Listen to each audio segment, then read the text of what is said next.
Dr. William Thompson adjusted his navy blue tie as he surveyed the packed auditorium of the Golden Years Senior Center. His eyes scanned the rows of chairs filled with men and women over 60, all there for his lecture on sexuality and later, life. After 15 years as a urologist, he knew that this initial moment was crucial for establishing a connection with his audience. "Good afternoon, everyone," he began with a warm smile. "Today we're going to talk about a subject many consider taboo, but which is essential for our health and quality of life, our sexuality." He paused deliberately, observing the varied reactions in the audience, some shy smiles, curious glances, and even a few expressions of discomfort. Among those present, a grey-haired man with thin-rimmed glasses caught his attention. Seated in the third row, John Smith maintained a reserved posture, but his eyes showed genuine interest. William had learned his story through the social worker. At the center, widowed for 3 years, John rarely participated in social activities, preferring the isolation of his apartment. "Modern medicine shows us that sexuality has no expiration date," continued William, walking across the stage with confidence. "It is a vital part of our physical and emotional health, regardless of age." As he spoke, he projected graphs and recent studies demonstrating the correlation between regular sexual activity, including masturbation, and a reduced risk of prostate issues. The audience began to engage more actively when William shared real cases from his patients, always preserving their identities. He spoke about men who, after losing their partners, believed their sex lives were over, and how self-care and rediscovering their own sexuality helped them overcome depression and improve their overall health. During the presentation, William noticed John leaning forward in his chair, completely absorbed. It was as if every word struck a chord in his personal experience. The doctor knew he was achieving his goal when he saw discreet tears being wiped away by some attendees. At the end of the lecture, a small line formed of people wanting to speak with him individually. Among them was John, who patiently waited his turn. When he finally approached, his voice trembled slightly.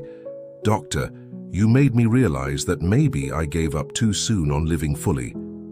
William placed his hand on John's shoulder, a simple gesture but filled with understanding. "It's never too late to start over, Mr. Smith. How about we schedule an appointment to talk more calmly?" John's hesitant smile was his response. On the way home, driving his car through the city illuminated by the sunset, William reflected on the impact of his work. Each lecture was an opportunity to transform lives, to show that age should not be a barrier to happiness and joy. However, a troubling thought haunted him. While helping so many people reconnect with their sexuality, how was his own intimate life with Eleanor, his wife, going? The traffic light turned red, giving him a moment to take a deep breath. The words he had spoken during the lecture echoed in his mind. Intimacy is not just about the physical act, but about connection, affection, and self-care. He realized it was time to apply his own teachings at home. His phone buzzed with a message from Eleanor. "I bought that wine you like. Dinner at 8 p.m. An involuntary smile appeared on his lips. Perhaps this was the perfect moment to begin his own journey of rediscovery. After all, how could he inspire others to embrace their sexuality if he didn't do the same in his own life? Dr. Williams' office was cozier than usual that Tuesday morning. The soft light of the autumn sun filtered through the beige curtains, creating a calm and comfortable atmosphere. On the coffee table, a new addition, a small water fountain, provided a soothing background sound designed especially to help his patients feel more at ease. John arrived promptly for his appointment, still carrying that air of shyness from the lecture, but now mixed with a quiet determination. William greeted him with a warm handshake and invited him to sit down. "Mr. Smith, I'm glad to see you here," William began, noticing how the patient seemed more comfortable in the private setting of the office. "How did you feel after the lecture?" The question opened the floodgates to a story John had been carrying with him for a long time. With a choked voice, John began to share how the last 3 years had been an emotional desert after the departure of his wife. "Doctor, I thought this part of life was over for me. I thought feeling desire or seeking pleasure would be disrespectful, you know?" William listened attentively, making occasional notes. but mostly maintaining eye contact and offering gestures of understanding. John, these feelings are more common than you think. Many people go through this. But tell me, what made you decide to come here today? It was something you said during the lecture, replied John, adjusting himself in the chair, about how self-care is not selfishness, it's a form of self-love. This made me think about how Mary always said I needed to take better care of myself. The appointment naturally flowed into a discussion about holistic health, both physical and emotional. William explained in detail how regular sexual activity, including masturbation, could benefit prostate health and overall well-being. More than that, he emphasized how pleasure and intimacy are fundamental human rights regardless of age. As they talked, William realized that his own words were echoing in his consciousness. The night before, dinner with Eleanor had been different. For the first time in months, they had truly talked about their feelings, fears, and desires.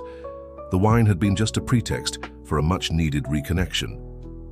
Dr. William, John's voice brought him back to the present. Do you think, that I could start attending some social groups, maybe meet new people? A genuine smile lit up William's face. Of course, John. In fact, I have some excellent contacts. There's a ballroom dance group at the community cultural center that... He paused mid-sentence upon seeing the momentary panic in John's eyes. Or we could start with something calmer, like the reading group at the public library. The important thing is to take the first step. By the end of the appointment, John seemed lighter, as if an invisible weight had been lifted from his shoulders. Before leaving, he stopped at the door and turned around. You know, Doctor, I think Mary would be happy to see me trying to be happy again. That afternoon, between appointments, William found himself reflecting on how each story he heard in his office was unique and at the same time universal. The search for connection, affection, and pleasure knew no age or circumstance. It was a fundamental human need that many neglected out of fear or prejudice. His phone vibrated again. It was Eleanor reminding him about the dinner with friends over the weekend. We could take the chance to dance a little afterward like we used to, the message said.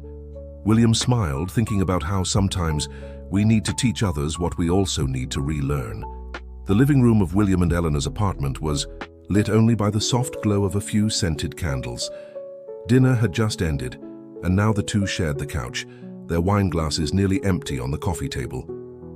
Eleanor, a university psychology professor, watched her husband with a mix of affection and curiosity. You've been different these past few weeks, she remarked, her fingers idly playing with her wedding ring. More present, more connected. William placed his glass on the table and turned to face her. Deep down, he knew this moment of honesty was coming. I've been thinking a lot about how I help my patients reconnect with their sexuality, while he paused, carefully choosing his words. While we've been drifting apart without even realizing it. Eleanor nodded, her eyes glistening with the recognition of that long unspoken truth. The silence that followed wasn't uncomfortable but filled with possibilities. It was Eleanor who broke it. You know, William, I've always admired how you talk to your patients about intimacy and self-care, but sometimes I wonder if you apply that advice to your own life. The observation struck William like a revelation. In his office, he was an expert at explaining how stress and routine could affect one's sex life, how important it was to maintain open communication with a partner, and how small gestures of affection could reignite the flame of intimacy. Yet, in his own home, he had allowed routine and work to create a subtle distance between him and Eleanor. John made me think a lot about this, William confessed. Seeing how he's opening himself up to new possibilities, even after so much pain, made me question my own patterns. Eleanor moved closer, taking his hand in hers. Tell me more about him, she asked, genuinely interested. William then shared how John had started attending the reading group, how his eyes gained a new sparkle when he talked about the books he was discovering and about the people he was meeting. At the last appointment, he told me he started doing regular exercise, continued William, a smile forming on his lips. He said he realized that taking care of his body wasn't just about health, but about feeling alive again. Eleanor suddenly stood up, reaching out her hand to William. Come with me, she said, a mischievous smile on her face. Confused but intrigued, he followed her to the bedroom. She turned on the small radio on the nightstand, and soft music filled the room. "Remember when we used to dance in the living room of our first apartment?" she asked, pulling him close. Of course he remembered. It was a ritual of theirs in the early years of marriage: dinner, wine, and dancing. At some point, between shifts and commitments, they had lost that habit. As they moved slowly to the sound of the music, William felt something awaken within him. It wasn't just physical desire, but a deep emotional connection that had been dormant. Eleanor's fingers traced soft patterns on the back of his neck, and he could smell her familiar scent, a mix of jasmine and something uniquely her. "Maybe," Eleanor whispered, "we could be a case study for your lectures. How to rekindle the flame after 50. They both laughed, but there was truth in that joke. William realized he was living out what he so often preached in his practice. Intimacy was a constant journey of rediscovery. The next morning, during his first appointment of the day, William found himself sharing, without revealing personal details, of course, how small gestures could make a big difference in a relationship. His patient, a 72-year-old man concerned about his sexual performance, seemed to visibly relax upon understanding that intimacy went far beyond the physical act. "True connection begins long before the bedroom," William explained, his own recent experiences adding weight to his words. "It's in the daily affection, the attention to small details, the casual touch that shows care." As he spoke, a message from Eleanor arrived on his phone. "I bought tickets for that jazz concert in the park, Sunday afternoon. We can bring some wine and have a picnic like we used to." William smiled, realizing that sometimes the best lessons we learn come from teaching others. The Community Cultural Center was bustling that Saturday afternoon. John crossed the lobby with hesitant steps, firmly holding the book he had chosen to share in the reading group. 100 Years of Solitude, a choice that now seemed strangely fitting, considering his own journey to break free from isolation. In the group room, the chairs were arranged in a circle, creating a warm and intimate atmosphere. John recognized some faces from Dr. Williams' lecture, including a silver-haired lady with a gentle smile who always asked interesting questions. Rose was her name, he remembered. "May I sit here?" asked Rose, pointing to the empty chair beside him. John nodded, feeling a slight blush rise up his neck. In their recent encounters, they had exchanged a few words about literature, and John was surprised by how easily he could talk to her about books. Meanwhile, in his office, William was conducting a counseling session with an elderly couple.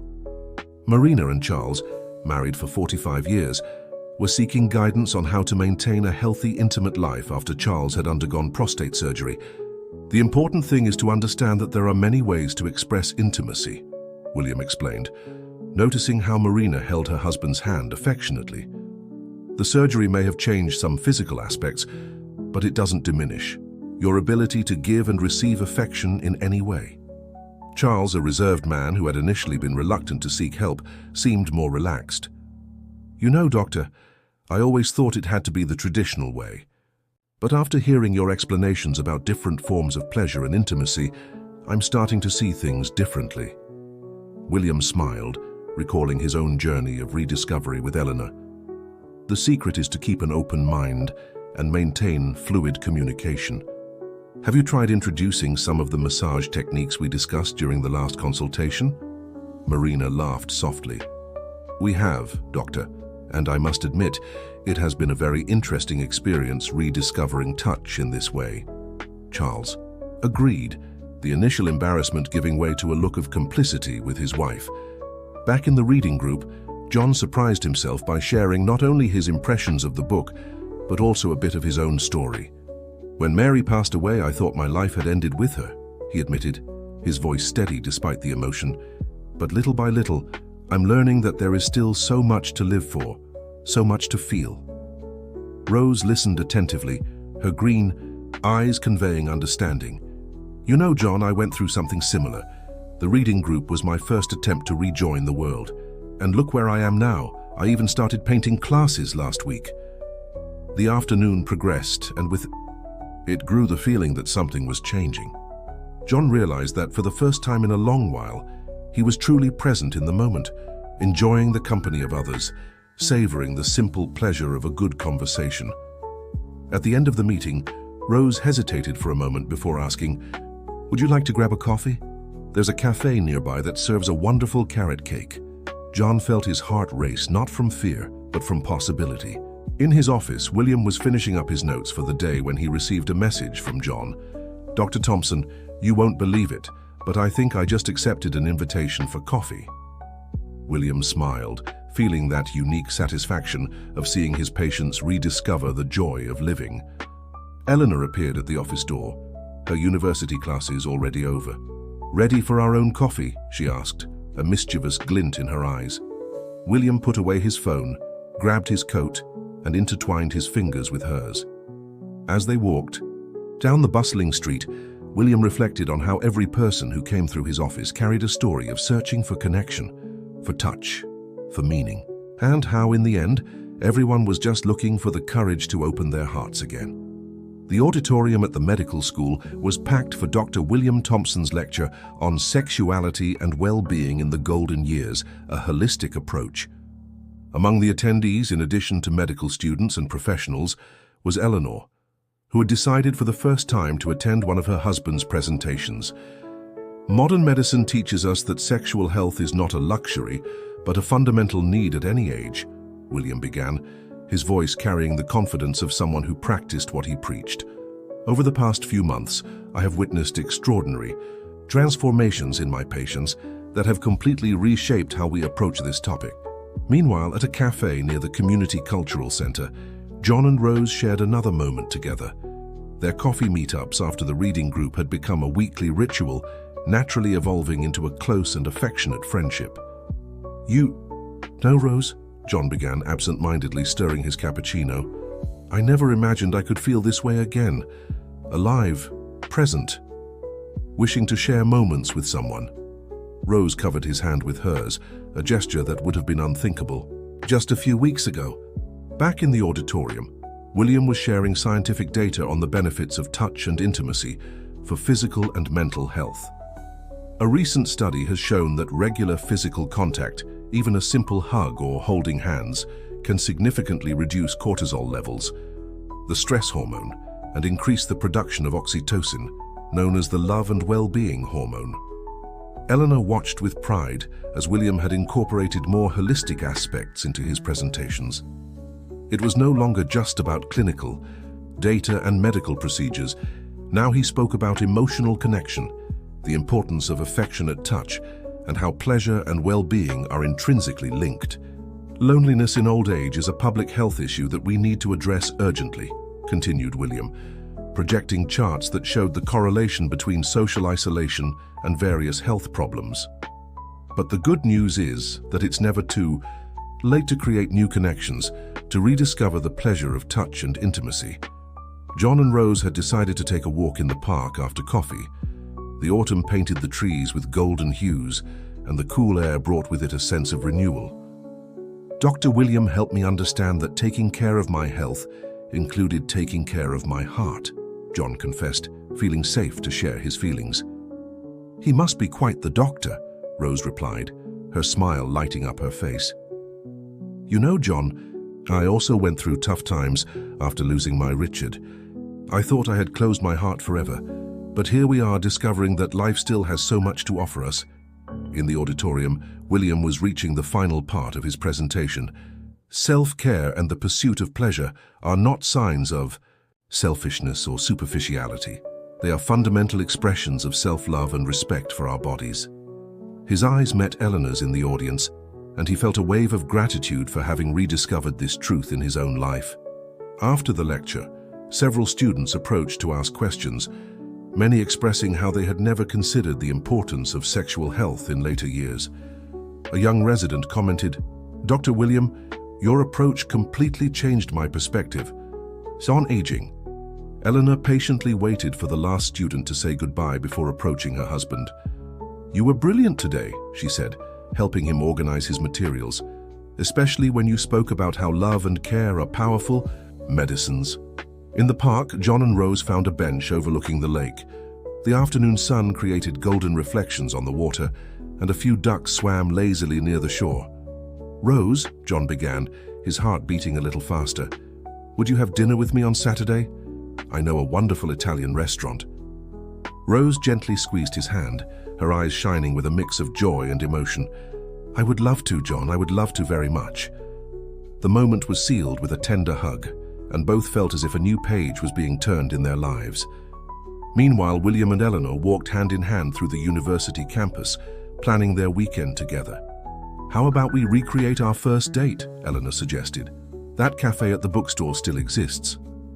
William smiled, thinking about how sometimes we need to go back to the beginning to rediscover what has always been there. 6 months had passed since William's first lecture at the Golden Years Senior Center. The place was decorated for a special celebration, the launch of the first support group dedicated exclusively to health and well-being in the Golden Years, a joint initiative by William and Eleanor. The hall was filled with familiar and new faces. John and Rose, now an open couple, were helping organize the event. Their stories of personal transformation had inspired many others to seek help and open themselves to new possibilities in life and love. "When I started this work," William began his opening speech, "I thought I was just fulfilling my role as a doctor. Today I realize it's part of a much greater mission, helping people rediscover their ability to love and be loved." Eleanor, by his side, watched with pride as her husband had evolved. The integration of his medical expertise with a deeper understanding of patients' emotional needs had transformed his clinical practice. At home, this transformation was reflected in a deeper and more conscious relationship between them. "Touch is a basic human need," continued William, his voice carrying the conviction of lived experiences. "Whether it's a loving hug, a sincere handshake, or an intimate caress, these are fundamental expressions of our humanity that should never have an expiration date." In the audience, Charles and Marina, the couple who had sought his help after prostate surgery, smiled in recognition. Their journey of rediscovery had become an inspiring example for other couples facing similar challenges. They had learned that intimacy has many faces and that love can be expressed in countless ways. John stood up to share his own story, his voice steady and clear. "6 months ago, I was a man who had given up on living fully. Today, thanks to Dr. William and this wonderful group, I rediscovered not only the joy of living, but also the courage to love again." His eyes met Rose's, who smiled with emotion. The support group was born with an innovative proposal. In addition to discussions about sexual health and well-being, it would include practical workshops on self-care, lectures on nutrition and adapted exercises, and even dance classes. The holistic approach reflected the understanding that sexuality in later life is intrinsically linked to an individual's overall health. "Our body is our first and last territory of pleasure," Eleanor contributed, bringing her perspective as a psychologist. "Learning to inhabit it with love and respect is a right that belongs to us in all stages of life." After the official event, a small group stayed for a more intimate celebration. John and Rose announced that they would start teaching literature and art workshops at the center, a way to give back all the support they had received. Charles and Marina volunteered to share their experience with other couples facing similar challenges. William observed everything with a deep sense of fulfillment. His practice had transformed into a space of not just physical, but emotional transformation. The consultations now went beyond mere clinical aspects, addressing issues of self-esteem, connection, and pleasure in all their dimensions. At home, later that evening, William and Eleanor shared a quiet moment on the balcony of their apartment. The starry spring sky seemed to celebrate with them all the transformations of the past few months. "You know," said Eleanor, nestling into her husband's arms, "I think we've discovered something important on this journey. Love, pleasure, connection, they're like a river that never stops flowing. We can build dams, try to contain it, but it always finds a way." William gently kissed her forehead, thinking about how every story he had witnessed in recent months was a confirmation of this truth. John and Rose, Charles and Marina, and so many others who had passed through his office, all were living proof that the heart does not age, it only matures. The support group would become a model for similar initiatives in different healthcare centers across the city. The message was clear. Life, in all its fullness, knows no age limits. Pleasure, love and intimacy are fundamental rights that belong to us until our last breath.